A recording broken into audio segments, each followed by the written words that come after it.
এই খোমেনির কথা কি বলেছে। খোমেনির একটি কিতাবের নাম হচ্ছে আল হুকুমাতুল ইসলামিয়া, ইসলামী গভর্নমেন্ট। এই কিতাবটি সম্পর্কে আমাদের এক কেরালার দায়ী তিনি বললেন যে কেরলের জামাত ইসলামী, ভারতের জামাত ইসলামী, পাকিস্তানের জামাত ইসলামী, বাংলাদেশ জামাত ইসলামী একই থিওরি রাখে। তারা খোমেনির এই বইটিকে অনুবাদ করেছে। সেই বইয়ের অনুবাদ সেই দায়ী নিজে পড়েছে, তার কাছে এখন বর্তমান বইটি নেই, যেহেতু কেরলে বইটি আছে, ছাপানো হয়েছে। সেই বইয়ে 2-3টি কথা শুধু বলবো, বেশি কথা বলবো না। কত বড় কথা সে বলেছে এবং লিখেছে এই খোমেনি বলছে যে আবু বকর ওমর লানাহুমুল্লাহ ব্র্যাকেট, এবং জামাত ইসলামীরা কেরালার অনুবাদ করে ব্র্যাকেটে কেরালা ভাষা ওখানেও লিখছে লানাহুমুল্লাহ আস্তাগফিরুল্লাহ ওয়া আতুবু ইলাইহি। বলছে আবু বকর ওমর তাদের উপর আল্লাহর অভিশাপ হোক, লানত হোক। আল্লাহ বলছেন রাদিয়াল্লাহু আনহুম, আর এই জালেম ইসলামের শত্রু এরা বলছে লানাহুমুল্লাহ। আর তাদের চেলারা দুনিয়ার জন্য, পেটের জন্য কিছু সেখান থেকে দান পায়, কিছু পয়সা পায়, কিছু সহযোগিতা পায়, যার ফলে তাদের বই অনুবাদ করেছে আর তাই লিখেছে। আল্লাহু আকবার। এটি কি কত বড় কথা, কুফরি কথা নয়? যাদেরকে আল্লাহ বলছেন রাদিয়াল্লাহু আনহুম ওয়া রাদু আনহু। এর আগে আয়াত পড়েছেন ওয়াস-সাবিকুনাল আউয়ালুনা মিনাল মুহাজিরিনা ওয়াল আনসার ওয়াল্লাযিনা তাবাউহুম বিইহসানিন রাদিয়াল্লাহু আনহুম ওয়া রাদু আন, সূরা তাওবার আয়াত নম্বর 100। এছাড়া বহু আয়াত রয়েছে সাহাবায়ে কেরামের প্রশংসায়।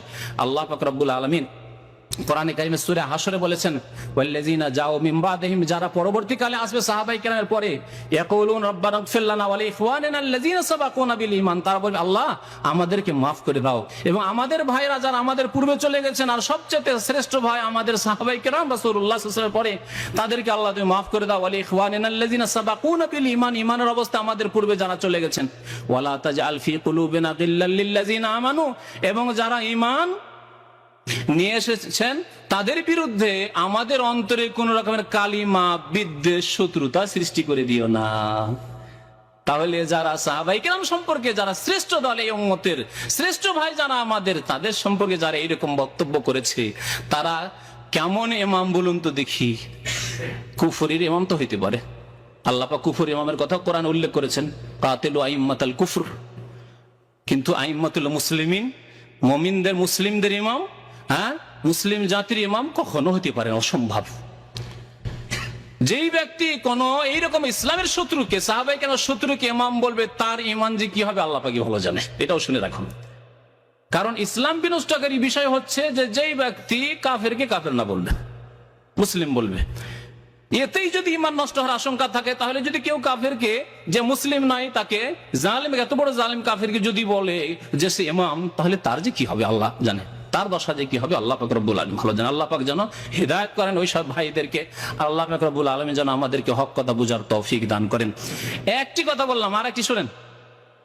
আরেকটি বলছেন যে মুসলিম জাতির ইতিহাস তুলে ধরেছে এই হুকুমাতে ইসলামী কিতাবে খোমেনি। তারপরে বলছে মুসলিম জাতিতে যত বিপর্যয় সৃষ্টি হয়েছে, যত ফিতনা হয়েছে, যত কলহ বিবাদ হয়েছে, সমস্ত ফিতনার মূল হচ্ছে আবু বকর এবং উমর। দুটি শুনলেন। তৃতীয় শোনেন শিরকি কুফরি কথা। এটির কোটেশন আরবিতে মুখস্থ আছে আমার, দীর্ঘদিন আগে আমি পড়েছিলাম খোমেনি সম্পর্কে। ইন্নালি আইম্মাতিনা মাকামান, আমাদের ইমাম 12 জন ইমাম ইসনা আশারিয়া, তারা 12 ইমাম, আলী, হাসান, হোসেন থেকে শুরু করে তারপরে দ্বাদশ ইমাম, তাদের এখনো কোথায় লুকিয়ে আছে আত্মগোপন করে, আসলে সারা পৃথিবীতে নাকি তাদের রাজত্ব প্রতিষ্ঠা হবে, এরকম ভ্রান্ত ধারণা তাদের।